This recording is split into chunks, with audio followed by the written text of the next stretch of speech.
Oke, baik, terima kasih. Di sini kami dari kelompok 2 akan menjelaskan tentang bagian dari kepala sekolah. Jika berperan sebagai kepala sekolah, tuliskan dan jelaskan problematika implementasi UBD dan solusi dari permasalahan implementasi UBD di lembaga formal.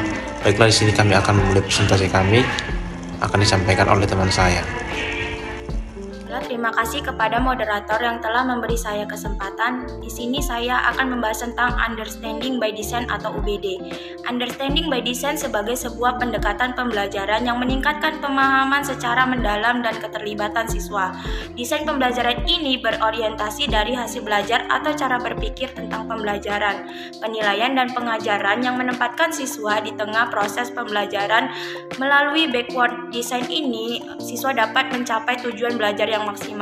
Adapun tahap-tahap dalam UBD yaitu yang pertama menentukan hasil yang diinginkan, yang kedua menentukan bukti penilaian, dan yang ketiga merencanakan pembelajaran. Nah, itu saja yang bisa saya sampaikan. Selanjutnya akan dilanjutkan oleh teman saya. Saya Sucitra Deli akan membahas tentang tugas pokok dan fungsi kepala sekolah dalam mengimplementasikan UBD. Yang pertama, kepala sekolah berperan sebagai edukator dengan menciptakan lingkungan sekolah yang kondusif dan memberikan dorongan kepada warga di sekolah. Kemudian, kepala sekolah berperan sebagai supervisor, membimbing, menyeleksi, serta memberikan penilaian terhadap kinerja guru. Yang ketiga, peran kepala sekolah sebagai manajer. Kepala sekolah bertanggung jawab dan mempertanggungjawabkan keberhasilan atau kegagalan bawahan. Kemudian, peran kepala sekolah sebagai leader yaitu menciptakan situasi belajar yang baik. Kepala sekolah juga berperan sebagai inovator, yaitu dengan memberikan keleluasaan kepada guru agar dapat mengembangkan proses belajar yang baik di kelas.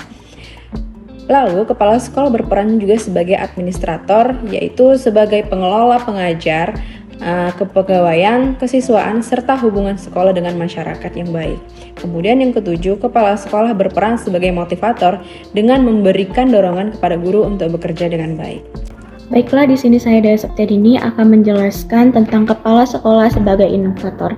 Nah, problematikanya yaitu kurangnya kerjasama tim dalam mengimplementasikan UBD di sekolah dan sebagian guru yang bersikap bodoh amat dan tetap menggunakan metode konvensional, membuat lemahnya kemampuan kepala sekolah dalam mengambil dan menetapkan sebuah keputusan. Adapun solusinya yaitu yang pertama, memperkenalkan dan memberikan inovasi baru terkait penerapan kurikulum di sekolah. Kemudian yang kedua, mendatangkan narasumber dengan melakukan sosialisasi atau seminar. Yang ketiga, memberikan pelatihan kepada guru atau membentuk kaderisasi dan melakukan sosialisasi dengan tujuan untuk mengetahui guru-guru yang memiliki kompetensi yang baik, menjadi teladan yang baik bagi yang lain dan juga membimbing guru lainnya. Kemudian selanjutnya yaitu kepala sekolah sebagai supervisor. Adapun problematikanya yaitu keterbatasan waktu kepala sekolah untuk melakukan monitoring terhadap perancangan dan pelaksanaan berdasarkan UBD dalam kegiatan pembelajaran. Maka dari itu, adapun solusinya yaitu 1. Meningkatkan dan menetapkan disiplin kerja guru dan juga peserta didik.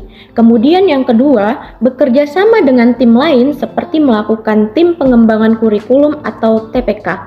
Untuk penjelasan selanjutnya akan dijelaskan oleh teman saya. Baiklah, di sini saya akan melanjutkan presentasi dari teman saya, yaitu tentang kepala sekolah sebagai administrator. Nah, di mana problematika yang dihadapi adalah pertama itu kepala sekolah kesulitan dalam merumuskan, menetapkan, serta menerapkan UBD di sekolah. Kenapa? Karena kurangnya dukungan dan pemahaman guru terhadap pengembangan dan implementasi UBD di dalam pembelajaran.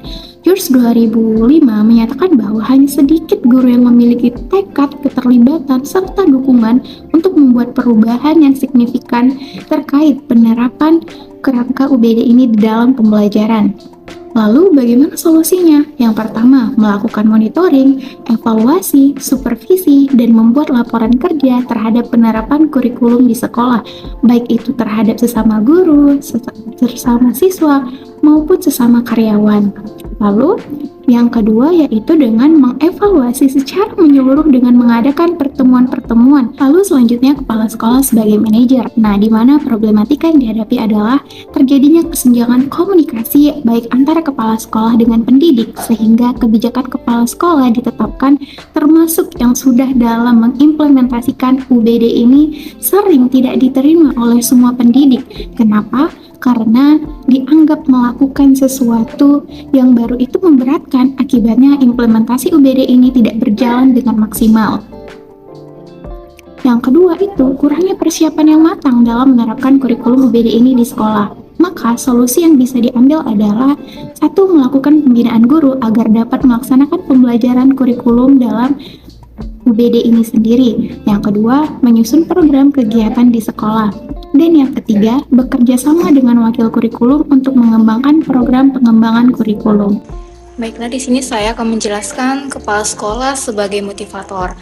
Nama saya Dira Rizky. Problematika yang terjadi di sekolah itu adalah guru tidak bersemangat dan putus asa dalam menerapkan kurikulum dengan UBD. Karena guru sudah terbiasa dengan kurikulum yang lama.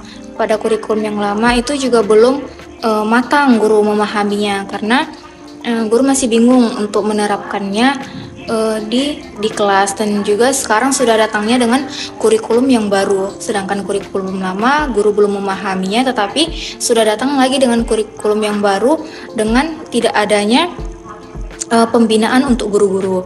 Nah, solusi yang dapat dilakukan yaitu pertama, melakukan pembinaan guru agar dapat melaksanakan proses pembelajaran sesuai dengan kurikulum. Nah, dengan adanya pembinaan, maka guru-guru akan mengerti dengan menggunakan kurikulum UBD.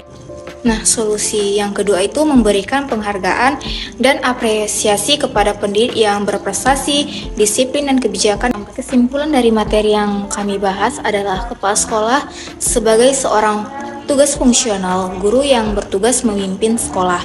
Ada beberapa problematika dan solusi kepala sekolah akan dihadapi seperti masing-masing poin yang telah dibahas, yaitu seperti edukator, supervisor, manajemen, inovator, leader, administrator, dan motivator.